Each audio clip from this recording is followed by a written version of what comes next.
Hello everyone, Trophy Wine Hunter, and this is part 2 in my What is a Trophy Wine series. I'm going to go down memory lane and look at some of the wines that I have tasted in the past that I consider trophy wines. And last time I kind of just did a quick video. This time I'm going to more detail, give you a little tasting notes of my recollection. Every time I drink a trophy wine, it's etched in my memory. It's a memory for me. And so I'm going to go through memory lane with you. First wine is 1970 Mouton. I remember drinking this wine. I remember, so this is kind of a, you know, Mouton has always have an artist that does the label. This one is Margaux, who is a famous French artist. I remember this wine. I remember it was still had the tannic, was tannic. The fruit was gone. It was okay wine, and again, don't take me. I try not to. I hope I'm not sounding like an arrogant wine snob, but I'm just trying to be honest. Of course, every one of these wines is a blessing to ever be able to drink, so I don't take that for granted. But in terms of the honest assessment, it was okay. It wasn't memorable in the sense of from a taste perspective, but it was a memorable experience and was a great experience to taste. I find that any wine that you can drink at that age that doesn't taste like vinegar, it's a blessing, and I really appreciate it. So don't get me wrong in terms of I do understand how lucky I am and fortunate I am to drink these wines. Next wine is Screaming Eagle 2002. I was so fortunate for a friend to serve this to me. I think this is the only time that I've had a full bottle of Screaming Eagle. I think we polished off the bottle, two of us together. Magnificent wine. I do remember this wine. 14.5% alcohol content, but it's everything you want from a Napa wine. Truly, if you ever question if it's worth the price, I guess it's not worth the price, but if you ever have a chance to drink it, don't pass it up. Wonderful wine, bold, flavorful, alcohol in balance, everything you could think of. You would want with a Napa Valley wine. I remember this is for sure like 97, 98 points in my books. Next wine, the Gruaud Larose 67. I remember this wine. This is earlier on in my drinking career. I still remember that for this wine, I drank it too quickly. I remember like I saw it 67. Oh, I panicked.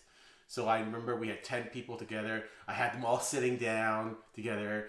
And once I opened the bottle, I quickly poured it into 10 glasses and then made them drink right away. In hindsight, that was not fun. That's not how you should enjoy wine. And I panicked. So if I had a chance to do this again, I would have done it. The wine itself was okay. Again, similar to 1970, not memorable in terms of the taste of it, but of course, anytime you get to drink such an old wine, it is a memorable experience. It tasted okay, but again, if I had to do this again, I would take my time and not worry. And this is one thing that, you know, you can look at all the reviews, you can get panicked, and you can say, well, it's over the hill, I gotta drink this right away. Don't do that. In my experience, let the wine speak to you. Don't overpower the wine and say, listen, I want you to perform a certain way. Open the wine, normally serve it, see how it goes. If it's over the hill, it's over the hill. You can't help it. If it needs more time, then just have a nice conversation and wait for it. Next wine, 99 Petrus. So I've been fortunate to have a number of vintages of Petrus. I distinctly remember this is a good wine, but not in the caliber of 98 Petrus, which is exceptional. I would rate this in between the 90 to 95 point range. Anytime you drink a Petrus is special. So don't get me wrong. What I find with Petrus, the characteristic that I find all the time, it's got a glycerol taste to it. So it's a sweet taste, but almost medicinal, and it's very distinctive in my opinion. So that's how I kind of view Petrus. Next wine, 88 Margot. I still remember this wine. Margot is, of course, one of the 5 first growths. And what I find with Margot is that it's good, but in general, in normal vintages, it probably is not your top wine. But there are certain vintages where slam dunk Margot is the best wine. 83 is an example. 88, this wine, probably is another good example. 89, 95, 96. Those are like, there's some vintages.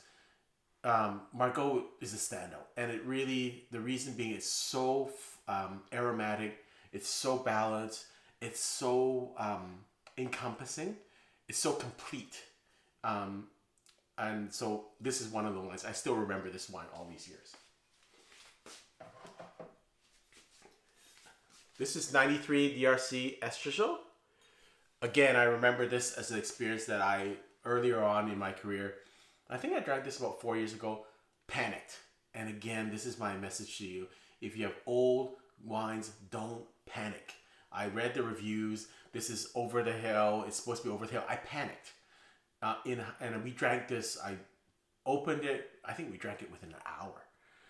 In hindsight, if I had to do this again, I would have just relaxed, poured a glass for each person, had conversation, enjoyed it through the night. I panicked. And again, you can read all these reviews. In my personal experience, many times people drink old wines too fast because they're worried they're going to fade. If they fade, they fade. That's life. But I still recall drinking all of this wine at the end and thinking, oh man, I drank this too fast. There's so much more. This wine is just starting to open and speak to me. So that's kind of my message, especially with older, really nice wines. Let the wine speak to you. Don't control the wine.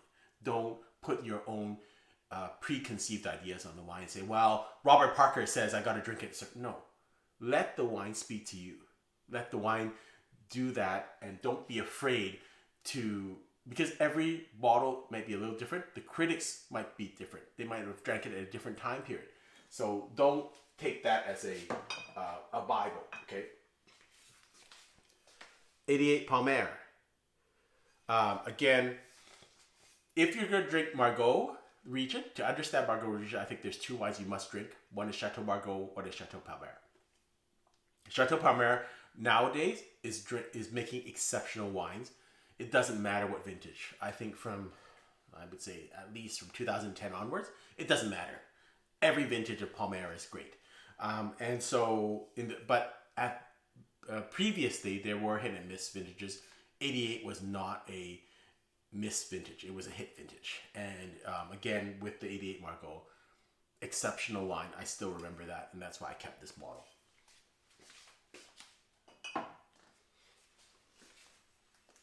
This is 34 Madeira from Cossart Garden.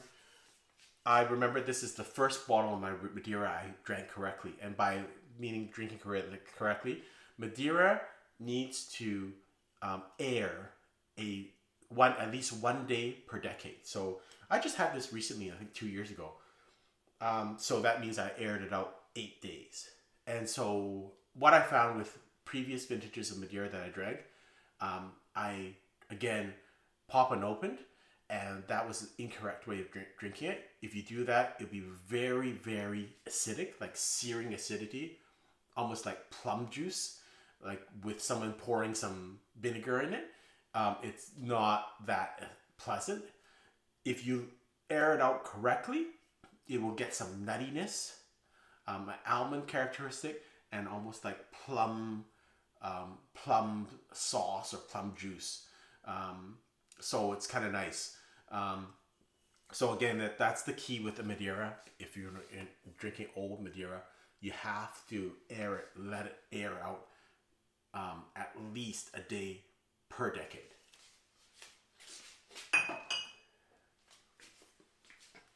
Last one I'm going to show on this video is Mouton 2000. It's an iconic vintage, 2000, of course, the beginning of a century. The bottle is spectacular because it's etched in gold. I'm going to be honest, and again, I don't want to seem unappreciative. Anytime you drink any of these wines, it's a blessing. Anytime you have an opportunity, don't pass it up. But they're better Moutons. So I still recall this wine. I drank it. Very excited about drinking it. It's between 90 and 95 points, and this was just, I think, the last 3 years I drank this wine. So there are better Moutons. Having said that, this wine continues to go up in price because it's the beginning of the century and the bottle, and it's really hard to find this experience, and because of that, everyone wants it. But again, to me, there are better Moutons out there, but it is quite an experience to drink this wine. I hope you've enjoyed this summary of me going down memory lane. I hope to be able to drink a lot more trophy wines in the future. I hope to share them with you. Please continue to subscribe and view my videos, and hopefully we'll drink more great wines together. Until next time, happy drinking. This is the 70 Mouton. This is the 02 Screaming Eagle.